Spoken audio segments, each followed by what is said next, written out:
Hello everyone, welcome to S F R P C channel. இன்னைக்கு நம்ம Indian army recruitment பற்றி நம்ம பார்க்கலாம். நம்பர் ஆஃப் வேகன்சி பார்த்தீங்கன்னா 55 அனௌன்ஸ் பண்ணியிருக்காங்க.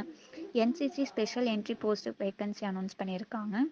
அப்ளிகேஷன் ஸ்டார்ட் ஆகிற டேட் பார்த்தீங்கன்னா 9th ஜனவரியிலேருந்து 6th பிப்ரவரி வரைக்கும் இருக்குது. குயிக்காக அப்ளை பண்ணிக்கோங்க. ஏஜ் லிமிட் பார்த்தீங்கன்னா 19 இயர்ஸ்லேருந்து 25 இயர்ஸ்க்குள்ளே இருக்கீங்க இந்த ஜாப்புக்கு அப்ளை பண்ணிக்கலாம். ஜாப் கேட்டகரி பார்த்தீங்கன்னா சென்ட்ரல் கவர்மெண்ட் ஜாப்னு அனௌன்ஸ் பண்ணியிருக்காங்க. இது வந்து ரெகுலர் பேசிஸில் தான் இருக்க போகுது இந்த ஜாப்பு. அப்ளிகேஷன் மோட் பார்த்தீங்கன்னா ஆன்லைனில் தான் இந்த ஜாப் அப்ளை பண்ண முடியும். சேலரி டீட்டெயில்ஸ் பார்த்தீங்கன்னா 56,000லேருந்து 2,50,000 வரைக்கும் அனௌன்ஸ் பண்ணியிருக்காங்க.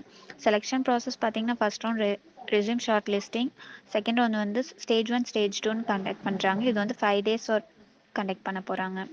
இந்த ஜாப் பற்றி ஃபுல் டீட்டெயில்ஸ் வேணும்னா அஃபிஷியல் நோட்டிஃபிகேஷன் நாங்கள் டிஸ்கிரிப்ஷனில் கொடுத்துருக்கோம், செக் பண்ணிக்கோங்க. இந்த மாதிரி ஜாப் நோட்டிஃபிகேஷன் வேணும்னா எஸ்எஃப்ஆர்பிசி சேனலை சப்ஸ்கிரைப் பண்ணுங்கள், லைக் பண்ணுங்கள், ஷேர் பண்ணுங்கள். வேறு ஏதாச்சும் டவுட் இருந்ததுன்னா எஸ்எஃப்ஆர்பிசி வெப்சைட்லேயே என்கொயரி பின் செக்ஷனில் உங்களோட டவுட்ஸ் கிளியர் பண்ணிக்கலாம். தேங்க்யூ.